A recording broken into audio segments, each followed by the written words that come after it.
Friends, welcome to 777 guppy farm. Last time పెట్టిన guppy టూర్కి views బాగానే వచ్చాయి, 100 వరకు వచ్చాయండి. థ్యాంక్ యూ సో మచ్ అందరికీ.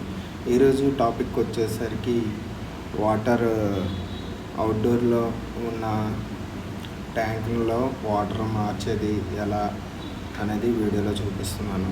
కొద్దిగా వాటర్ని కూడా ఎలా సేవ్ చేయాలనేది చూపిస్తున్నాను. ఇప్పుడు చూస్తున్నారు కదా, ఇది ఓల్డ్ వాటరే, అందులో నుండి తీసిందే. ఒక పైప్ ద్వారా తీసాను. అందులో లాస్ట్ అడుగులో ఉన్నదంతా చెత్త. ఆ చెత్త అనేది మళ్ళీ అందులో వేయకుండా ఓల్డ్ వాటర్ని అనేది ఫిల్టర్ చేస్తున్నాను. ఇక ఈ పైప్ తోటే తీసాను. ఇదైతే షాపుల్లో దొరుకుతుంది, 150 or 100 రూపీస్ ఆ రేంజ్లో ఉంటుంది. నార్మల్గా తీసుకున్న వాళ్ళు మామూలు పైప్తో కూడా తీసుకోవచ్చు. ఇదే వాడాలని రూల్ లేదు. సో ఇప్పుడు టాపిక్ వచ్చేసరికి, ఈ వాటర్ అనేది అలా చెత్త అంతా అడుగుకి వెళ్ళిపోయింది కదండి, అదంతా ఈ వేస్టేజ్, ఫిష్ వేస్టేజ్ అంతా ఉంటుంది. ఈ ఫిల్టర్ వాటర్ అనేది వాటికి వేసినా కన్నా చనిపోతాయి కదా పాత వాటర్ వేస్తే. అలా ఏం లేదు తమ్ముళ్ళు, ఎందుకంటే అది చెత్తనంతా మనము పూప్స్ అనేవి బయటికి పారేస్తున్నాం కాబట్టి కార్బోహైడ్రేట్స్ ఏవి అందులోకి వెళ్ళవు, ఓన్లీ వాటరే వెళ్తుంది, ఫిల్టర్ అయిపోతుంది.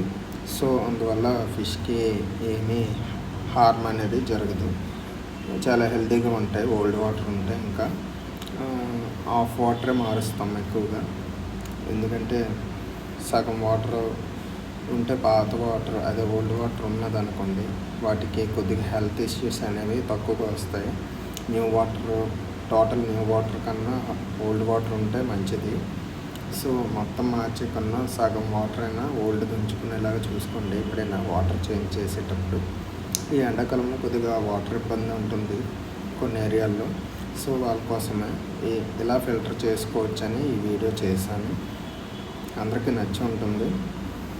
నచ్చితే లైక్ చేయండి, సబ్స్క్రైబ్ చేయండి. చాలామంది వీడియో చూస్తున్నారు కానీ సబ్స్క్రైబ్ చేసుకోవట్లేదు. సో కంటెంట్ నచ్చితే చెయ్యండి సబ్స్క్రైబ్ అనేది, అది మీ ఇష్టం. ఎందుకంటే అందరూ ఫిష్ లవర్సే ఉండాలని లేదు కదా, ఫిష్ లవర్స్ ఎవరైనా చేయవచ్చు. వాళ్ళకి ఇంట్రెస్టింగ్ టాపిక్స్ అనేవి ఛానల్లో పెడుతూ ఉంటుంది.